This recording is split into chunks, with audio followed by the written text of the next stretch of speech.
하나님 말씀 같이 봅니다. 마태복음 26장 6절에서 16절까지 또한 31절에서 41절까지 두 군데에 걸쳐서 말씀을 봉독합니다. 시작. 예수께서 베다니 나병 환자 시몬의 집에 계실 때 한 여자가 매우 귀한 향유 한 옥합을 가지고 나와서 식사하시는 예수의 머리에 부으니 제자들이 보고 분개하여 이르되 무슨 의도로 이것을 허비하느냐, 이것을 비싼 값에 팔아 가난한 자들에게 줄 수 있었겠도다 하거늘 예수께서 아시고 그들에게 이르시되 너희가 어찌하여 이 여자를 괴롭게 하느냐, 그가 내게 좋은 일을 하였느니라. 가난한 자들은 항상 너희와 함께 있거니와 나는 항상 함께 있지 아니하니라. 이 여자가 내 몸에 이 향유를 부은 것은 내 장례를 위하여 함이니라. 내가 진실로 너희에게 이르노니 온 천하에 어디든지 이 복음이 전파되는 곳에서는 이 여자가 행한 일도 말하여 그를 기억하리라 하시니라. 그때 12 중에 하나인 가드론 유다라 하는 자가 대제사장들에게 가서 말하되 내가 예수를 너희에게 넘겨주리니 얼마나 주려느냐 하니 그들이 은 30을 달아 주거늘 그가 그때부터 예수를 넘겨줄 기회를 찾더라. 아멘. 자, 31절부터 같이 봉독합니다. 시작. 그때 예수께서 제자들에게 이르시되 오늘 밤에 너희가 다 나를 버리리라. 기록된 바 내가 목자를 치리니 양의 떼가 흩어지리라 하였느니라. 그러나 내가 살아난 후에 너희보다 먼저 갈릴리로 가리라. 베드로가 대답하여 이르되 모두 주를 버릴지라도 나는 결코 버리지 않겠나이다. 예수께서 이르시되 내가 진실로 내게 이르노니 오늘 밤 다 굴기 전에 내가 3번 나를 부인하리라. 베드로가 이르되 내가 주와 함께 죽을지언정 주를 부인하지 않겠나이다 하고 모든 제자도 그와 같이 말하니라. 이에 예수께서 제자들과 함께 겟셋마네라 하는 곳에 이르러 제자들에게 이르시되 내가 저기 가서 기도할 동안에 너희는 여기 앉아 있으라 하시고 베드로와 세베대의 두 아들을 데리고 가실새 고민하고 슬퍼하사 이에 말씀하시되 내 마음이 매우 고민하여 죽게 되었으니 너희는 여기 머물러 나와 함께 깨어 있으라 하시고 조금 나아가사 얼굴에 땅에 대시고 엎드려 기도하여 이르시되 내 아버지여 만일 할만하시거든 이 잔을 내게서 지나가게 하옵소서. 그러나 나의 원대로 마시옵고 아버지의 원대로 하옵소서 하시고 제자들에게 오사 그 자는 것을 보시고 베드로에게 말씀하시되 너희가 나와 함께 1시간도 이렇게 깨어 있을 수 없더냐. 시험에 들지 않게 깨어 기도하라. 마음에는 원이로되 육신이 약하고다 하시고. 아멘. 할렐루야. 자, 한번 따라합시다. 사탄의 편지 라는 제목으로 하나님의 말씀을 선포하도록 하겠습니다. 자, 우리 감사일기 잘 쓰고 계시죠? 네. 여러분 대답 못할 때 저도 잘 쓰시죠? 물어보면 저도 잘 못해요. 제가 편지를 쓴다고 이 감사일기를 쓴다라고 하는 게 하자고 이야기는 했지만 중요한 건 아는데 잘 쉽지가 않더라고요. 저도 매일은 아니지만 그래도 일주일에 4번 또 5번 이렇게 쓰고 있습니다. 쓰다 보면 이제 더 하게 되어 있겠죠. 다시 옆 사람 인사합시다. 감사합시다. 네. 왜 이렇게 감사해야 된다고 말할까요? 신앙은요. 신앙은 우리가 믿는 이 교회 나오는 신앙은 그저 종교 행위가 아닙니다. 우리가 믿는 거는 몸으로 되어지지 않는 것은 다 가짜입니다. 옆 사람 다시 한번 인사합시다. 몸으로 되지 않으면 가짜입니다. 이제 뭐라고요? 몸으로 내가 실제 되지 않으면 가짜라고 하는 거예요. 그래서 우리가 이렇게 오늘도 예배하고 하는 것은 하나님의 말씀을 배우고 그 말씀을 내 삶에 적용하기 위해서인 것입니다. 그래서 신앙생활을 오래 했느냐 그거가 중요한 게 아닙니다. 오래 믿었는데 말씀이 내 삶하고 몸으로 되어지지 않는 거는 그건 의미가 없는 거죠. 하지만 오늘 내가 이 예배를 드리는데 야, 말씀이 내 삶의 실제가 되고 싶은 마음이 들어서 내일부터 그렇게 살면 그 사람이 진짜 이제 신앙이 된 겁니다. 그래서 기독교는 우리가 믿는 이 교회 나오는 거, 예수를 믿는다고 하는 건 어떤 신비로운 걸 체험하기 위해서 나오는 게 아닙니다. 그러니까 문제가 해결되고 중요하죠. 하지만 더 중요한 건 따로 있어요. 어떤 신비로운 것, 또 내가 냉철하게 보는 것, 그런 것들이 아닙니다. 신비주의나 이성주의가 아니라 우리가 믿는 이 예수 믿는 것, 제가 별로 안 좋아하는 기독교 이 말을 별로 좋아하지 않는다 그랬잖아요. 하지만 어쩔 수 없어요. 그래도 세상에서 기독교라고 하는 거를 말하는 거는, 기독교는 어떤 신비로운 것, 그런 걸 믿는 게 아니에요. 당신 예수 믿으면 신비로운 일이 일어날 겁니다. 맞죠? 예수 믿는 자체가 신비로운 거예요. 그런 걸 말하는 게 아니라 기독교는 말씀의 종교입니다. 말씀이 우리에게 실제가 되는 거, 그게 삶이 되는 거예요. 그러니까 뭐 아무리 제가 설교를 한다고 내가 설교를 잘하고 또 악기를 잘하고 예배를 뭐 인도를 잘해도요, 그게 말씀이 자신의 삶의 실제가 되지 않으면 사람들은 속일 수 있지만 하나님은 결코 속일 수가 없는 것입니다. 그래서 말씀이, 하나님께서 우리 눈앞에 나타나셨어요. 하나님이 말씀으로. 그분이 누굴까요? 예수님이에요. 그 예수님이 우리 앞에 나타나신 거예요. 하나님의 살아계심으로 나타나시는 거예요. 그래서 우리는 그분의 말씀을 듣는 거예요. 오늘은 그분의 말씀이 누구를 통해서요? 저를 통해서 여러분에게 선포가 되는 거예요. 그래서 여러분이 지금 이 시간에 그냥 앉아있는 게 아니라, 헌금 좀 드렸다고 해서 내가 다 예배 드린 게 아니라 하나님의 말씀을 지금 이 자리에서 듣기를 사모합니다. 듣는 게 중요한 거예요. 근데 우리는 듣는 것보다 뭐가 더 중요해요? 어떤 사람은 이 자리에 앉아있는 게 중요한 거고, 어떤 사람은 지금 내 많은 문제들을 가지고 와서, 상황과 사건, 수많은 문제들을 가지고 와서 그 문제가 여기서 뭐 하게 되기를 원해? 해결되기만을 원하는 거예요. 해결이 아니에요. 말씀을 듣는 것이 이미 우리가 해결됐음을 믿으시기 바랍니다. 그러면 어떻게 말씀을 들어야 될까요? 그거는 아멘으로 지키겠다고 하는 게 듣는 거예요. 그러니까 아멘 그러잖아요. 그럼 아멘은 네, 맞습니다. 그렇게 될 걸 믿습니다. 어떤 고난과 죽음이 와도 내가 믿겠습니다. 이게 신앙의, 믿음의 말씀이 신앙화가 된 거고요. 자, 그게 어디까지 가야 돼? 생활화가 가야 돼요. 그러니까 말씀을 지키지 않으면 사실은 중연부를 외우는 거랑 똑같은 거예요. 이렇게 얘기하는 저에게도 지금 적용이 되는 거야. 내가 하나님이 눈에 보이기 때문에, 이 예배 시간에는 그래도 하나님이 좀 보이잖아요. 왜? 다 같이 있으니까. 근데 이게 아니라 하나님이 하나님의 부재, 하나님이 눈에 뭐 하는 거예요? 하나님의 부재가 뭐예요? 하나님이 눈에 안 보이는 거야. 안 보이는데 그 하나님의 말씀을 내가 뭐 하고 싶은 거야? 뭐 하고 싶은 거예요? 지키고 싶은 거야. 이 사람은 지금 말씀이 체질화가 된 거예요. 근데 예배를 드릴 때는 하나님이 계신 것 같아서 여기서는 승질 내는 사람 없어요. 저도 승질 안 내잖아요. 그죠? 근데 하나님이 눈에 안 보이면, 이 자리를 떠나면 바로 뭐가 나와? 승질이 나오고. 여기서는 근심하는 게 없어요. 그래도. 하지만 이 가운데도 지금 근심과 염려하는 사람이 있어요. 그러니까 여전히 지금 하나님이 계시다고, 있다라고 믿고 나와 왔지만 눈에 안 보이니까 아멘이 안 되는 거예요. 진짜 신앙은 어떤 거냐면요, 하나님의 부재예요. 부재. 눈에 안 보이는 거야. 여러분이 직장에 가서, 여러분이 학교에 가서,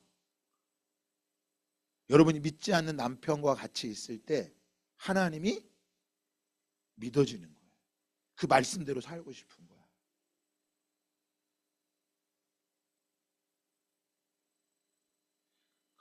걱정하고 염려, 근심하고 있는 남편하고 같이 있다 보면 전염돼서 나도 같이 걱정되고 근심되고 염려되고, 걱정되고 근심되고 염려되니까 과거에는 사랑했지만 지금은 사랑하지 않으니 갑자기 안 사랑하니까 고집스러워지고요.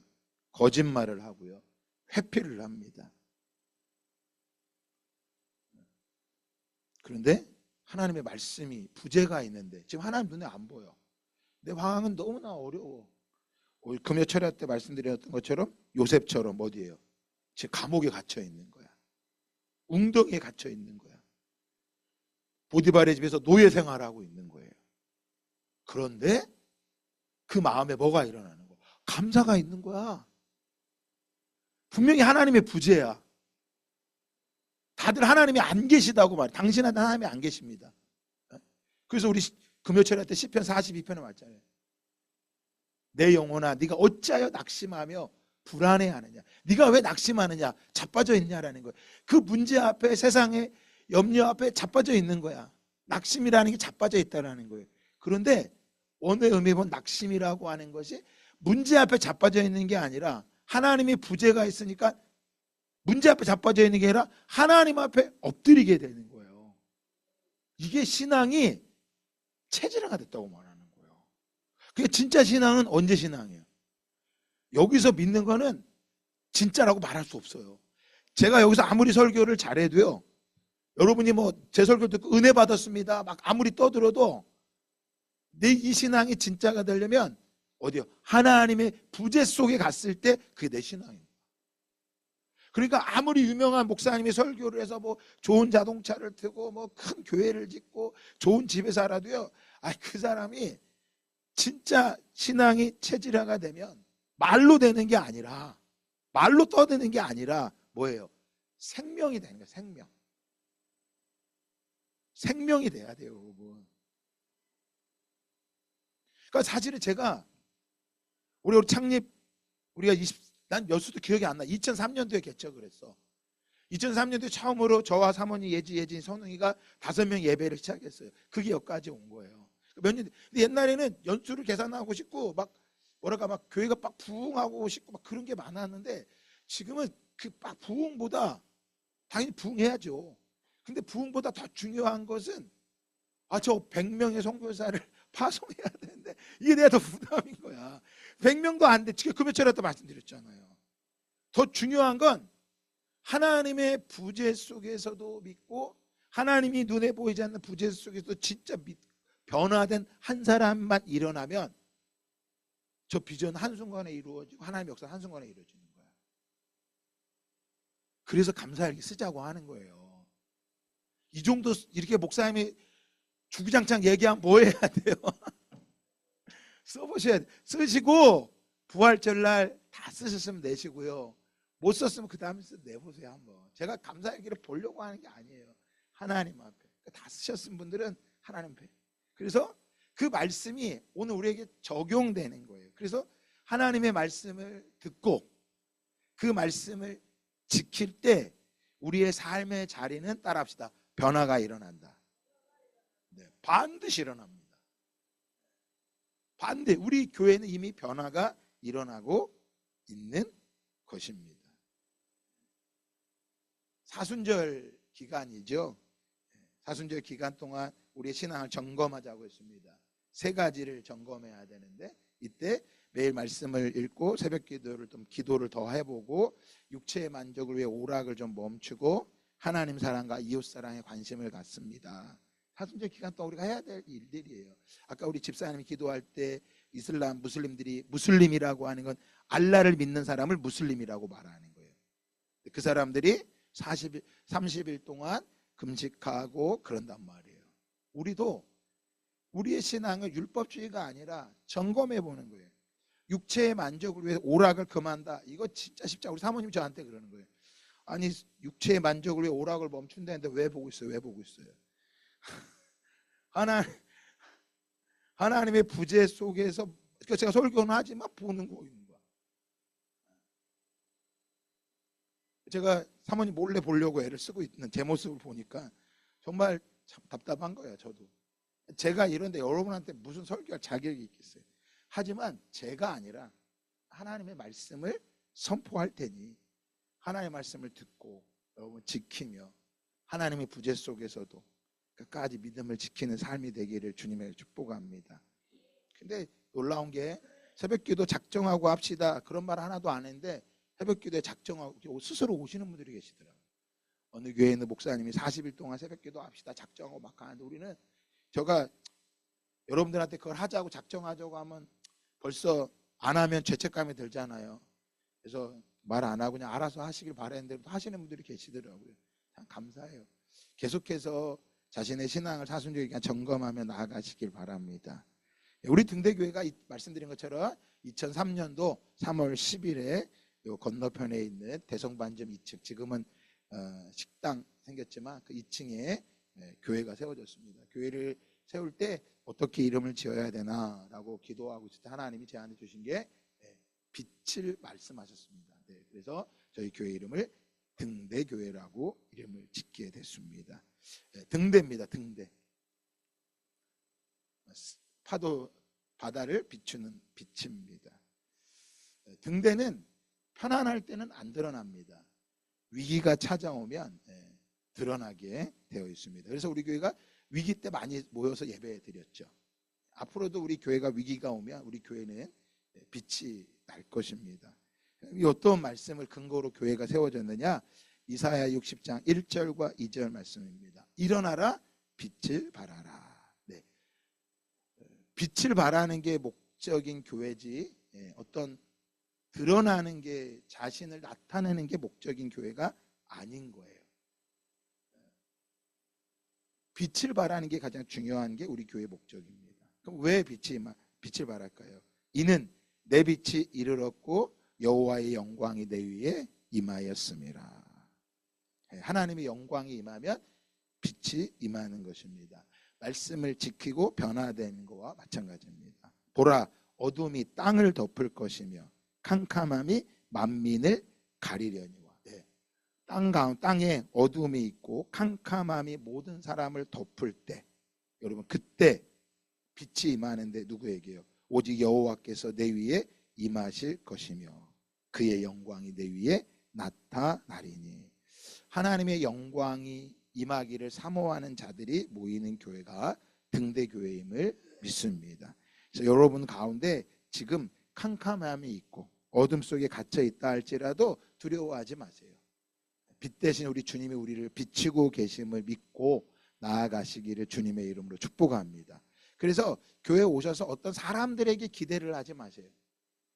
하다못해 우리 목사님도 너무 기대하지 마세요. 그런데 이야기는 하세요. 목사님 좋은 분입니다. 네. 기대는 하지 말고 좋은 분이라고 얘기는 하세요. 그래서 어디 가서 이야기할 때 목사님이 좋습니다 이야기해야 성도들이 교회에 다시 나올 수 있죠. 목사 얘기 하나도 안 하면 별로 안 와요. 왜? 하나님은 눈에 안 보이니까. 그런데 눈에 보이는 목사님이 좋습니다. 인물은 별로지만 좋은 분입니다. 그렇게 말하면 그들이 관심을 갖게 되어 있습니다. 우리 교회는 목적이 하나예요. 빛인 거예요. 빛. 그 빛을. 그 빛은 어두워야 빛나는 거예요. 환할 때는 뭐예요? 안 보입니다. 어두워야 비치는 거예요. 여러분들이 어둠 가운데 있다면 지금 빛 대신 주님 앞에 와서 기쁨을 누리시길 축복합니다. 그래서 지난주에 우리가 이 교회 이게 목적이에요. 이 말씀 이사야 60장 1절 2절의 말씀이 우리 교회의 근거예요. 시작이에요. 이게 시작된 거예요. 그러니까 어두우면 어두울수록 교회가 빛나게 될 테니까 어두움을 두려워하지 않으시기 바랍니다. 네, 지난주에 우리가 말씀을 잠깐 다시 한번 기억해 보면 요한복음 1장의 말씀을 전했죠. 어둠 가운데 있는 우리에게 빛이 임했다. 예수 그리스도가 임한 것입니다. 이 빛을 보려면 반드시 뭐 해야 돼? 자신이 누구인지를 알아야 됩니다. 이따도 말씀 전하겠지만 자기가 누구인지를 몰라요. 생각을 안 하는 거예요. 그러니까 내가 우리로 말하면 교회만 다니면 나는 믿음이 있고 난 천국 갈 거라고 생각하는 거예요. 맞아요. 예수 믿으면 천국 갑니다. 그러나 중요한 건 뭐예요? 그 믿음이 무엇으로 나타나야 돼요?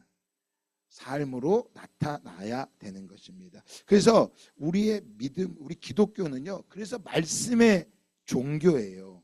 몸으로 행하지 않으면 진짜 신앙이 될 수 없어요. 몸으로 되려면 자신이 누구인지를 알아야 돼요. 두 번째 뭐였습니까? 은혜의 소리를 구해야 됩니다. 하나님께 은혜를 구해야 된다고 했습니다. 그리고 창조주 예수님을 알아야 합니다. 그 예수를 알아야 되는 거예요. 그래서 교회를 오셔서 사람을 알기에 힘쓰지 마시고요, 예수를 알기에 힘쓰시기 바랍니다. 그래서 목사님의 설교를 들으면서 오늘 목사님이 예수에 대해서 이야기를 하고 있는지, 예수님이 말하고 예수님에 대해서 말씀하고 있는지, 하나님에 대해서 말씀하고 있는지 잘 들어야 돼요. 어떤 지식을 얻으려고 오는 게 아닙니다. 예수를 들어야 됩니다. 예수를 듣고 예수로 살아가시기를 축복합니다. 자, 그러면 그분이 누구를 무엇으로 부르셨어요? 자녀로 부르셨습니다. 자녀. 옆 사람 보면서요, 하나님의 자녀가 맞습니다. 네, 오고 싶어서 오는, 여기 교회를 오고 싶어서 오는 데가 아니에요. 누군가 데리고 온 것 같죠? 예, 데리고 온다고 다 오면 다 데리고 올 수 있어요. 근데 데리고 와서 오는 게 아니에요. 하나님 부르셔야 돼요. 뭐라고요? 그래서 말씀하시죠. 너희가 나를 택한 것이 아니라 내가 너희를 택하여 세웠다라고 말해요. 그러니까 내가 예수를 믿고 싶어 믿은 게 아니라 우리 주님이 나를 택하셨어. 이 택하심을 믿어야 되는 거야. 그 믿는 걸 뭐라 그래요? 영접이라고 말하는 거예요. 영접. 손님을 맞이한다라는 거예요. 그러면 우리가 손님 맞이하는데 이 정도, 그냥 밖에 있는 손님 우리 집에 하루 와서 한 끼 드세요, 그걸 말하는 게 아니라, 당시의 영접이라고 하는 것은 황제가 새로이 등극을 할 때, 우리로 말하면 새로운 대통령이 취임할 때를 말하고 있는 거예요. 대통령이 취임할 때, 황제가 취임할 때 이렇게 그들은 이야기해요. 황제만이 오직 우리의 신입니다. 나는 황제에게만 충성하겠습니다. 나는 황제의 법만을 지키겠습니다. 이게 영접이야. 여러분, 이게 신앙의 생활화가 되는 거예요. 그럼 우리는 이걸 뭐라고 고백해야 될까? 영접이니까. 예수님만이 나의 신입니다. 나는 예수님에게 충성하겠습니다. 나는 예수님의 법만을 지키겠습니다. 이게 우리의 영접인 거예요. 그러니까 만약에 난 지금 믿고 있는데, 예수님 믿긴 하는데 이게 연약하면 이번 사순절 기간에 이 신앙이 될 수 있도록 뭐 하는 거예요? 우리의 신앙을 점검해야 되고 씨름해야 되는 거예요. 그래서 우리가 뭐 하고 있는 거예요? 지금 하나님의 부재가 된다 할지라도 하나님이 눈에 안 보이고 하나님이 내가 원하는 대로 하나도 해주는 게 없는 것 같아. 그럴지라도 뭐 하는 거예요? 주님을 따라가겠습니다. 그들을 그리스도인이라고 말하는 것입니다. 자, 오늘 마태복음 26장에는 몇 커트의 그림이 나오는데 한번 제가 그림으로 보여드리겠습니다. 자, 이 그림 보신 적 있으세요? 네, 예, 레오나르도 다빈치가 그린 예수님의 최후의 만찬입니다. 사실 이 그림은 유명하지만 원래 유대인 안에서는 이렇게 그리면 안 돼요. 어떻게, 원래 예수님은 저렇게 식탁에 앉아서 드시지 않으셨어요. 누워서 드셨어요. 당시 유대 문화는. 그런데 당시 레오나르도 다빈치가 그 시대 문화를 따라서 예수님을 이렇게 그린 거예요. 자, 예수님을 중심으로 양쪽에 6명씩 있습니다. 좌우 대칭이 있습니다. 그리고 3명씩을 강조하고 있는 그림이에요. 자, 여기서 여러분 궁금한 게 있지 않아요? 예수님은 한 번 해봐도 다 알아봐야 못 알아봐요. 예수님 중앙에 계시죠. 원래 그림 보면 뒤에 막 빛이 이렇게 있습니다. 여기서 궁금한 게 또 뭐가 있어요, 여러분들은? 도대체 가룟 유다가 누구냐라는 거야. 혹시 여기서 가룟 유다가 누군지 아시는 분 계세요? 네? 그러니까 보세요, 우리가 궁금하면 관심까지가 그걸 찾아내야 돼요. 여기까지 가지 않으면 아직 모르는 거예요. 오늘 제가 가르쳐 드릴게요. 레오나르도 다빈치가 이 그림을 그릴 때 가룟 유다가 있었단 말이에요. 12명이니까. 오늘 이걸 길게 설교할 내용이 아니니까 이건 나중에 제가 한번 설명해 드리고 시간이 없기 때문에 오늘은 그냥 가룟 유다만 가르쳐 드릴게요. 이 사람이 가룟 유다예요. 예수님의 옆에 있는. 여기는 요한, 이건 베드로. 예수님께서 너희 중에 하나가 나를 팔 거다라는 말을 하셨단 말이에요. 근데 그때 가룟 유다가 깜짝 놀라는 거예요. 그래서 이 그림의 성화에 보면 앞에 소금 그릇이 넘어져 있어요. 너무 놀라서. 그리고 그 말을 할 때 베드로가 요한한테 야, 예수님 뭐라 그러시는 거야? 급해갖고 물어보다가 툭 친 거야. 그래서 졸지에 베드로 요 장면 베드로예요. 이건 나중에 제가 한번 설교할 때 한번 기회가 되면 중요한 가룟 유다, 이 가룟 유다 그릴 때 시커멓게 얼굴을 그려놨어요. 여러분, 가룟 유다는요, 예수님의 제자 중에서 아주 뻔뻔하죠. 배신하고 돈을 사랑하고요. 예수님의 제자들은 모두 다 갈릴리 출신입니다. 갈릴리 출신, 북방의 갈릴리 바다 근처의 출신들이에요. 근데 가룟 유다만 유일하게 남부 출신. 그리고 가롯이라는 게 하는 것이 지역 이름인데 정확한 그 지명은 아닙니다. 그래서 유다만 남쪽에 있는, 예루살렘 남쪽에 있는 사람이고, 이 사람은 그 민족의 독립을 위해 굉장히 애를 썼던 사람이에요. 마지막 만찬 때 예수님께서 너희 중에 나를 팔 자가 있다라고 말해줬는데 그는 끝까지 그걸 감추게 됩니다. 오늘 그 두 번째 그림입니다. 바로 이 장면입니다. 오늘 본문에 봤던 것처럼 예수님 한 여인이 옥합을 깹니다. 베다니의 나병 환자 시몬의 집에 있는데 한 여자가, 여기는 한 여자지만 다른 복음서에는 분명히 나옵니다. 마리아로 나옵니다. 마리아가 여러 명이 있는데 그 중에 어떤 말이에요? 나사로의 누이 동생 마리아입니다. 그리고 베다니, 나사로도 베다니 사람들. 그러니까 시몬은 베다니에서 나사로 가까운데 예수님께서 시몬의 집에 오셨다는 이야기를 듣고 마리아가 옥합을 깹니다. 옥합. 우리 지금으로 말하면 가격이 얼마냐? 한 3천만 원 되는 거. 1년치 품삯입니다. 근데 그 나드라고 하는 것은 저 인도에서, 이스라엘에서 인도에까지 가서 거기서 수입해오는 향이에요. 그래서 이런 좋은 손님들이 오거나 귀한 잔치가 되면 나드 한 방울을 똑 떨어뜨리면 그 방 안에 향기가 가득하대요. 귀한 손님이 올 때마다. 그런데 마리아는 뭐 한 거야? 예수님께 그 향유를 깨버린 거야. 이것이 딱 보니까 그 방 안에 온 향기 가득한 것 때문에 뭐 합니까? 가룟 유다가 분개를 하죠. 가룟 유다만이 아니에요. 모든 제자들이 다 분개를 합니다. 그럴 때 예수님이 말씀하시죠. 야, 이 복음이 전파되는 곳에 이 여자가 행한 일도 그를 말하며 그를 기억하게 될 것이다 라고 예수님 말씀하십니다. 그리고 우리가 오늘 본문을 읽었던 세 번째 그림입니다. 예수님께서 오늘 밤에 너희가 다 나를 버리리라 라고 말하니까 베드로가 말하죠. 예수님, 난 절대 그럴 리가 없습니다. 난 절대 그렇지 않을 겁니다. 다른 제자들은 다 버려도 나는 하지 않을 겁니다. 여러분, 이게 위험한 거예요. 나는 안 할 거라는 거예요. 오늘 본문에 가룟 유다를 좀 먼저 보려고 하는데, 가룟 유다를 성경은 뭐라고 말하느냐? 같이 한번 읽어보겠습니다. 자, 같이 소리내서 한번 읽어봅시다. 시작. 그가 이렇게 말한 것은 가난한 사람을 생각한 것이 아니라 그는 도둑이어서 돈자루를 맡아 가지고 있으면서 거기에 든 것을 훔쳐내곤 하였기 때문이다. 자, 가룟 유다를 사도 요한은 말합니다. 도둑이라고요. 돈자루를 맡았지만 종종 거기에 있는 것을 훔쳐내어서 사용했다라고 말하고 있어요. 그러니까 예수님을 따라간 이유, 따랐던 제자의 삶의 이유가 뭐였던 거야? 뭐 때문에 예수님을 따른 거야? 이익을 위해서요. 그러니까 나한테 이익이 없으니까 이제 예수님이 더 이상 이익의 가치가 없으니까 예수님을 뭐 한 거예요? 예수님을 뭐 한 거예요? 팔아버린 거예요. 그러니까 여러분 보세요. 신앙을요, 나의 이익을 위해서, 나한테 이익이 있으면 믿고 이익이 없으면 안 믿는 건 가룟 유다 같은 신앙이에요. 그러니까 부재가 될 때 더더욱 못 믿죠. 하나님이 안 보이는데 어떻게 믿겠어요? 근데 예수님께서는 이 가룟 유다에 대해서 어떻게 하셨냐면, 6월절 전에 예수께서 자기가 세상을 떠나 아버지께로 돌아가실 때가 이른 줄 아시고 자기의 죽음을 알고 있었던 거예요. 예수님은 하나님이기 때문에 자기가 죽는 걸 아는 거예요. 세상에 있는 자기 사람들을 사랑하시되 어떻게 사랑하셨다고요? 그러니까 예수님께 속해 있는 사람들을 끝까지, 여기 속해 있다라고 하는 건 예수님의 제자들을 말하는 거예요. 그 제자들을 끝까지 사랑하는 거예요.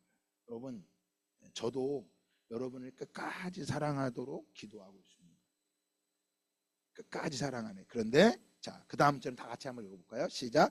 마귀가 벌써 시몬의 아릇 가룟 유다의 마음에 예수를, 자, 가룟 유다가 팔았지만 팔 때 어떻게 팔았다고 성경은 말해주고 있어요? 마귀가 시몬의 마음에 뭐를? 예수를 팔아라 라는 생각을 뭐 했다고 말하고 있어요? 넣었다고 말하고 있어요. 그러니까 잘 보셔야 돼. 우리의 신앙이요, 내가 믿고 내가 안 하는 게 아니라니까. 자꾸 착각하는 사람들이 있어요. 내가 뭔가 열심히 하면 될 것 같다고. 어? 여러분, 기독교는요, 우리가 믿는 예수님을, 우리가 믿는 거는요, 어떤 우리의 열심을 끌어내는 신앙이 아니에요.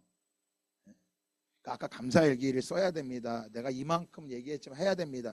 여러분들이 사실은 아무리 제가 이렇게 막 얘기해도 감사일기 안 쓸 사람은 절대 안 씁니다. 그러니까 설교가요, 어떤 여러분의 열심을 수행하도록 끄집어내는 게 아니라요, 따라합시다, 되어지는 것이다. 되어지는 거예요.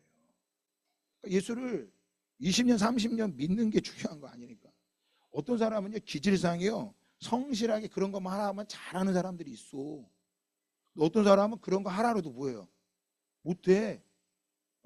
어떤 열심을 끄집어내기 위해서 신앙생활하는 게 아니라니까요, 여러분. 그러니까 내가 수행을 열심히 하는 게 아니에요. 돌을 닦는 종교가, 우린 돌을 닦는 게 아니야.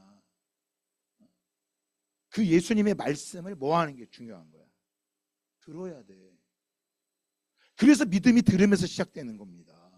근데 가룟 유다는 뭐 한 거예요? 끊임없이 예수님께 다니면서, 함께 다니면서 예수님의 말씀을 들었지만 그의 마음은 듣는 것에 있는 게 아니라 어디에 목적이 있었어요? 도둑이야. 돈에 관심이 많았던 거예요. 그렇기 때문에 마귀가 그의 마음에 뭐예요? 예수를 팔려는 생각을 넣었다 그랬어요. 그래서 어떤 말을 듣느냐 굉장히 중요한 겁니다. 여러분, 우리 이 공간 안에 굉장히 많은 소리가 지금 있는 거 아세요? 이 안에 지금 눈에 보이지 않는다고 없는 거예요? 안 보이지만 여기 소리가 지금 엄청 많습니다. 여기 중요한 건 뭐만 맞추면 돼. 거기 그 소리에 내 신호를 맞추기만 하면 소리가 다 뭐 하는 거야? 들리는 거야. 근데 가룟 유다는 어디예요? 거기에 맞춘 거예요. 결국 어떻게 합니까? 가룟 유다는 예수님을 은 30냥에 팔아버립니다.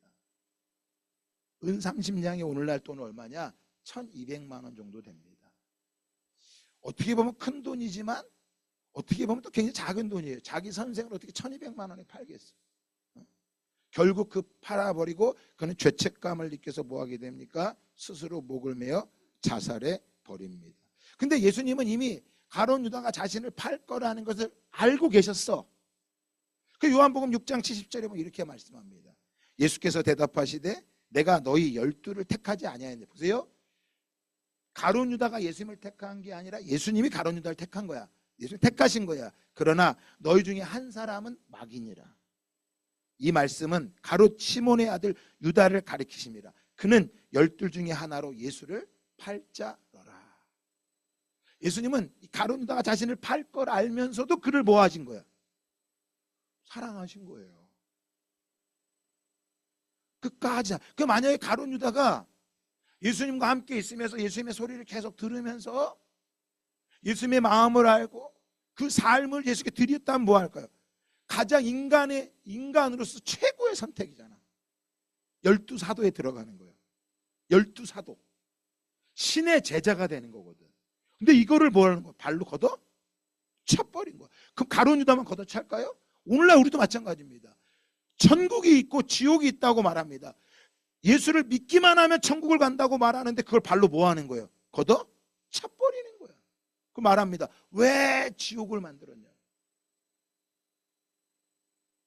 나오겠지만 사탄의 편지의 오늘 제목이 기억하셔야 돼요. 그리고 마지막 세 번째 그림입니다. 예수님께서 겟세마네 동산에서 기도하시는 장면입니다. 그림에 보면 뒤편에 보면 여기에 베드로, 야고보, 요한이 자고 있는 모습이 있어요. 예수님은 지금 이 밤이 끝나고 기도가 끝나면 예수님은 잡혀가게 되어 있습니다. 예수님은 기도하고 제자들은 자고 가룟 유다는 자신의 이익을 위해서 돈벌이를 위해서 예수님을 팔아 넘기게 됩니다. 자, 아니 성경에 이것과 이런 이 말씀과 우리의 인생과 무슨 상관이 있냐라는 거야. 이게 이런 이야기를 말씀을 들으면서 나랑 전혀 상관이 없다고 이 자리에 앉아 있으면 의미가 없는 거예요. 근데 잘 한번 생각해 보셔야 돼. 왜 성경에 이런 말씀이 기록해 놓고 우리로 하여금 이야기를 하냐? 우리 인생은 바로 이런 인생이기 때문인 거야. 뭐 하는 거야? 태어나서 자라면서 노인이 되어가는 거예요. 태어나서 자라가면서 황금기를 보내지만 결국은 노인이 되어간다라고 하는 거예요. 이 인생을 왜 우리에게 이렇게 어렵고 힘들 거냐라는 거죠. 인생 가운데, 이런 인생 가운데 인간을 많이 유혹한단 말이에요. 넘어지게 만든단 말이에요. 인간을 유혹하고 있는 이 내용을 C.S. 루이스가 쓴 스크루테이프라고 하는 편지 내용을 말하고 있어요. 여기에는 이 사탄의 우두머리인 스크루테이프라는 이 사탄의 우두머리가 인간, 여기서 말하는 이 인간의 삶의 자리에 이렇게 살아가고 있는 인생 속에서 유혹하고 있는 내용을 쓴단 말이에요. 야, 자기 조카인 워무드라고 하는 자기 졸개 부하에게 이야기를 하는 거예요. 너 어떻게 하면 인간이 신을 찾지 못하도록 넘어지게 만들 수 있는 줄 아니? 그래서 31개의 편지 내용을 쓰는데 오늘은 그 중에 10가지만 좀 말씀을 좀 전하려고 합니다.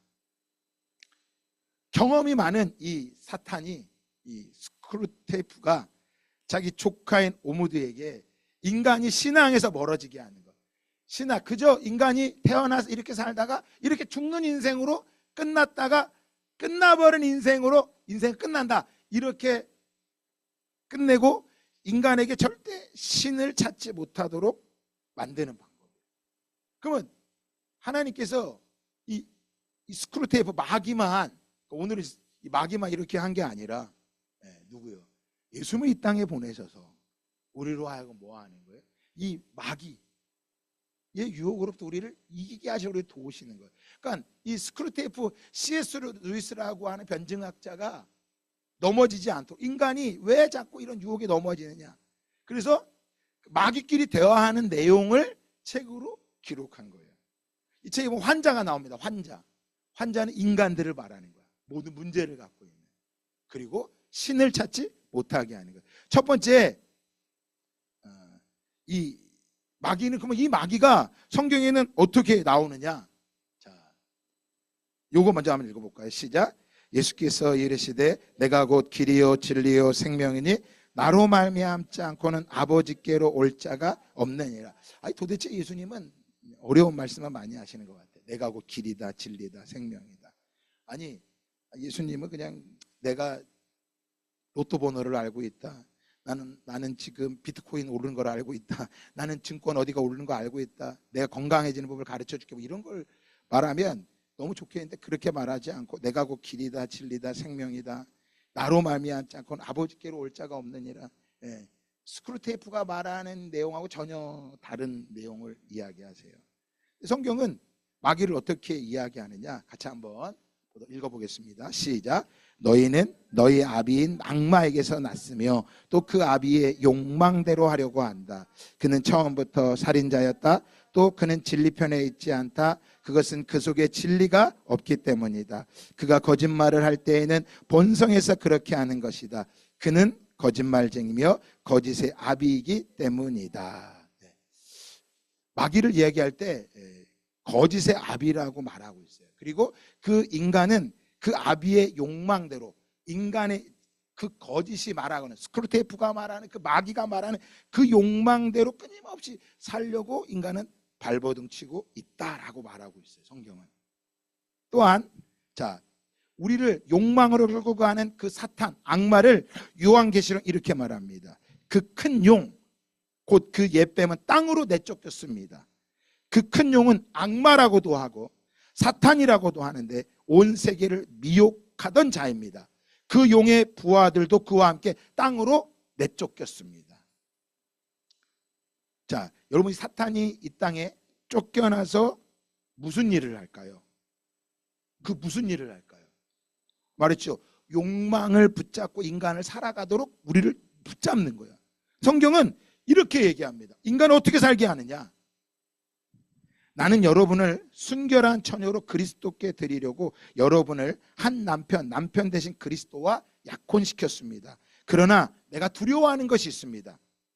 그것은 뱀이 그 간사한 깨로 하와를 속인 것과 여러분의 생각이 부패해서 여러분이 그리스도께 대한 진실함과 순결함을 저버리게 되지는 않을 것 하는 것입니다. 그러니까 여러분 지금 바울이 고린도 교회를 향해 말하는데 뱀이 바로 뭐예요? 아까 C.S. 루이스 스크루테이프 편지 같은 내용을 보면 스크루테이프 마귀 우두머리가 우리들의 마음을 뭐하고 있다? 속이려고 하고 있다. 그래서 그 마음을 부패해서 진실함과 순결함을 잃어버리게 만든다. 지금 이 세상 속에서 뭐 하는 거야? 마귀가 하는 짓이 그 짓이라는 거야. 그래서 그 책의 내용에 보면 인간을 향해서 어떻게 인간을 넘어뜨리려고 하는지를 말하고 있는데 이 넘어진 건 이미 언제예요? 창세기 3장에서 이미 선포가 됐어요. 뱀이 여자에게 말하였다. 너는 절대로 죽지 않는다. 하나님은 너희가 그 나무 열매를 먹으며 너희의 눈이 밝아지고 하나님처럼 되어서 선과 악을 알게 된다는 것을 아시고 그렇게 말씀하신 것이다. 그러니까 마귀가 뭐 한 거예요? 에덴 동산의 창조 때부터 거짓말하던 걸 지금도 뭐 하고 있는 거야? 속이고 있다라는 거예요. 그러니까 하나님의 부재가 되면 안 믿어지는 거예요. 그러니까 눈에 없다라. 그런데 이 세상의 것은요, 눈에 보이지 않는 것에서부터 시작이 된 거야. 따라합시다. 이 세상은 눈에 보이지 않는 것으로 시작되었다. 그게 어디에 기록됐어요? 히브리서요. 11장 3절에. 이 세상은 보이는 세상은 보이지 않는 것부터 시작되었다는 거야. 보이지 않는 뭐예요? 하나님의 말씀으로 이 세상이 뭐였다는 거야? 시작되었다는 거야. 근데 마귀는 뭐 하는 거예요? 악한 사단은 뭐 하는 거야? 야, 아니야! 눈에 보이는 게 뭐야? 전부야. 눈에 보이는 게 전부고 눈에 안 보이는 건 다 뭐야? 가짜야. 이렇게 우리를 뭐 하고 있는 거예요? 속이고 있는 거야. 그래서 스크루테이프 책의 첫 번째로 보면 뭐하냐? 인간의 마음을 조정하라 라고 말하고 있습니다. 워무드의 자기 조카에게 말합니다. 너는 아직 젊기 때문에 잘 환자를, 기독교인들을 잘 다룰 줄 모르는데, 자, 내가 너한테 가르쳐 줄게. 첫째, 인간의 마음을 잘 조정해야 돼. 인간이 생각하지 못하도록 만들어야 돼. 철학적인 사색이나 정말 인생의 죽음을 말하는 거, 그런 거에는 전혀 생각하지 말고 그를 바쁘게 만들어라. 그래서 뭐해? 바쁘기 때문에 성경도 볼 시간은 없고, 바쁘기 때문에 예배도 안 드리고, 뭐만 해라? 오로지 지금 출근하기에 바쁘고, SNS하고 핸드폰하고 너가 어떻게 하면 즐겁게 살지, 이런 것들을 자꾸 생각하게 해라. 절대 인간의 근본적인 문제는 생각하지 못하게 해라. 내가 고등학교에 들어가면, 대학교에 들어가면, 내가 결혼하면, 이런 것들을 생각하는데 어디에만 붙잡히라고? 인간의 해결책에만 관심을 갖게 하라는 거예요. 그래서 신에 대해서는 전혀 생각하지 못하게 만들고 그저 하루하루를 무의미하게 그저 핸드폰을 붙잡고 그냥 늘 그 앞에서 아무 생각 없이 살아가도록 만들어라. 이게 사단이 우리를 붙잡고 하는 첫 번째 전략이라는 거예요. 생각하지 못하게 하는 거예요. 생각을 하는데 어떤 생각만 하는 거야? 이 땅의 것, 육체의 것만을 생각하는, 인생의 미래에 대해서 생각하지 못하게 만드는 거예요. 두 번째인 것입니다. 야, 그래도 종교를 갖고 열심히 교회를 다니려고 하는 사람이 있으니까 두 번째는 뭐냐? 종교를 왜곡시켜라 라고 말하고 있어요. 인간이 종교적이면 좋은 것 같지만 이걸 왜곡시키면 아주 좋은 일들을 할 수 있는데, 종교를 가지고 그의 신분을 나타내게 하여라. 그리고 종교를 정치나 이념과 결합시켜라. 그것이 신을 섬기는 거라고. 최근에 우리나라 아주 종교적으로 정치가 혼란하잖아요. 그런데 혼란한 걸 이야기만 하는데 어떤 분이 나오셔서 탄핵하는 게 하나님의 뜻입니다. 막 이렇게까지 이야기하는 건 너무 위험하다고 저는 생각하는 거예요. 그게 하나님이 원하시는 겁니다. 여러분, 이게 종교를 왜곡시키는 거란 말이에요. 그리고 그 신앙을 통해 뭐 하는 거예요? 남들을 판단하게 만드는 거예요. 나는 교회를 다니니까 괜찮고 교회를 안 다니 저 사람은 지옥 갈 거야. 왜곡시켜버리는 거예요. 그래서 종교를 가지고 끊임없이 논쟁과 갈등의 도구로 삼는 거예요. 그러다 보니까 종교는 갖고 있는데 교회는 다니고 예수님을 믿는데 뭐는 없는 거예요? 사랑은 잃어버리는 거예요. 본질을 잃어버리게 만드는 거예요. 그러면서 뭐 합니까? 점점 불안해집니다. 그리고 분노 속에 살아가게 만드는 거예요. 이게 사단이 하는 짓이라는 거야. 여전히 교회는 다니지만 내가 하나님 믿는다고 금요기도 새벽기도는 하지만 집에 가서 자녀한테는 야, 너 돈도 없이 앞으로 어떻게 살라 그래? 이렇게 이야기하는 거야. 여전히 이중 언어를 쓰면서 자신의 말과 행동이 다르게 만드는 거예요. 그 종교를 왜곡시키는 거예요. 세 번째입니다. 이 책에 보면 기도의 힘을 의심하라고 하는 거예요. 여러분, 기도는요, 인간이 하나님과 소통하는 최고의 무기입니다. 사단은요, 우리 인간이 하나님과 대화하는 걸 가장 싫어합니다. 그런데 기도할 때 사단이 어떻게 하느냐? 왜곡시킨다는 거예요. 어떻게?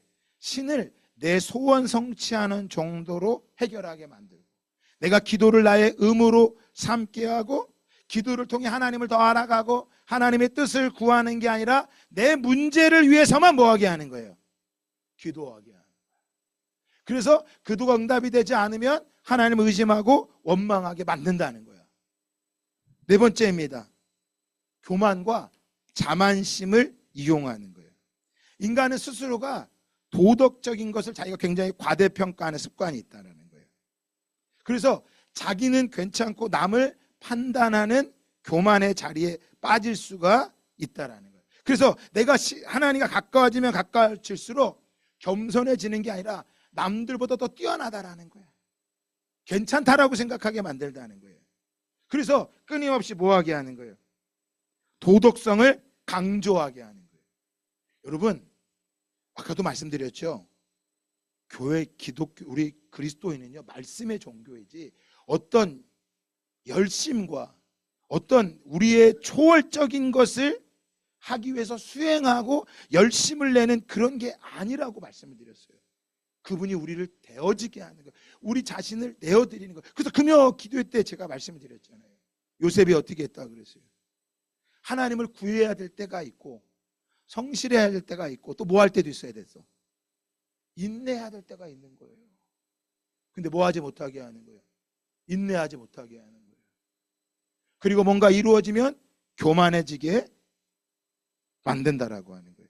도덕적인 신념을 갖고 살아가게 하는 거예요. 그래서 아니 교회 다니는 사람이 왜 저래? 여러분, 아픈 사람 보고요, 왜 아프고 난리야? 그건 말이 안 되는 거야. 원래 그런 거야. 그래서 그에게 필요한 건 뭐예요? 예수 그리스도인 거죠. 다섯 번째입니다. 아주 서서히 유혹하는 겁니다.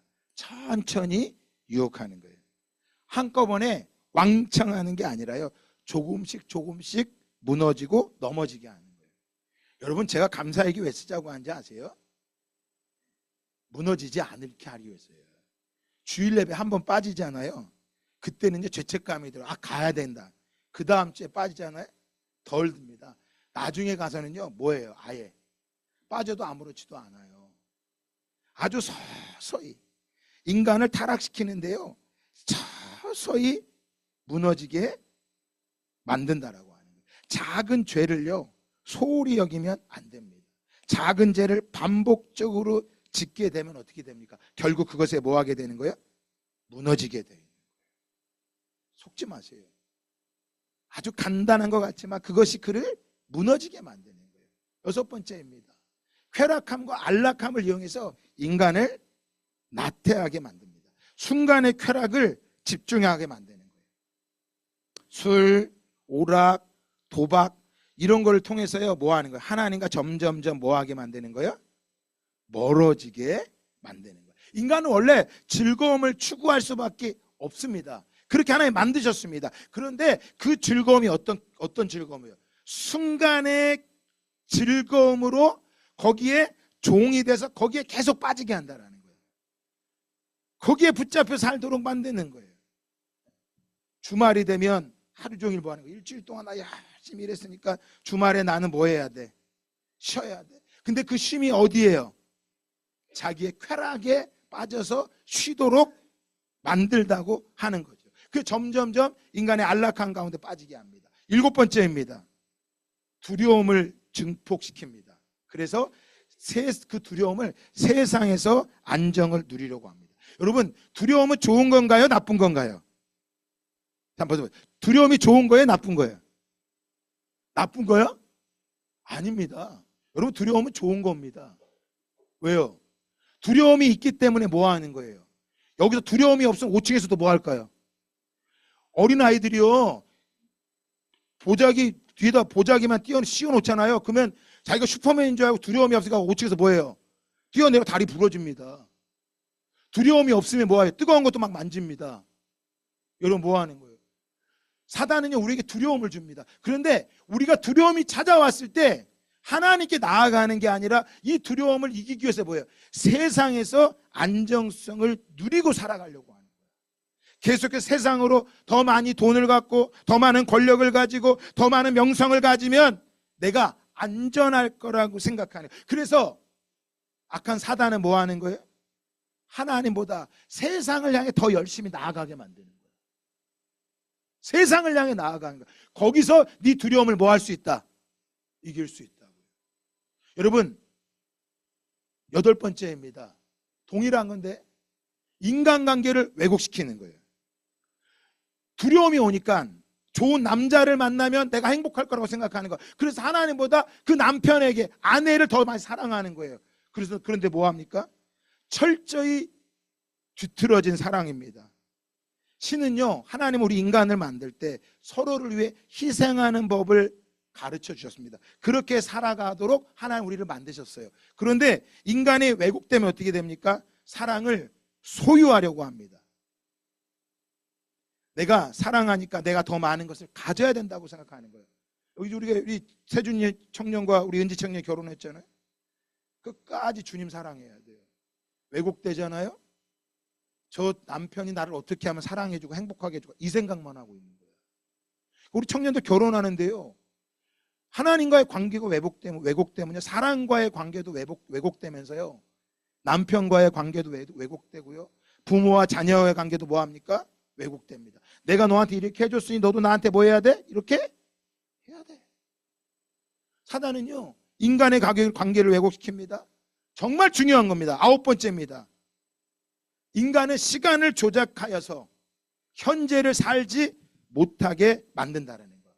저는 이 책을 보면서 이 이야기가 가장 우리 안에 좀 와닿았어요. 현재를 못 살게 하는 거예요. 뭐하냐? 인간은 무한한 존재예요.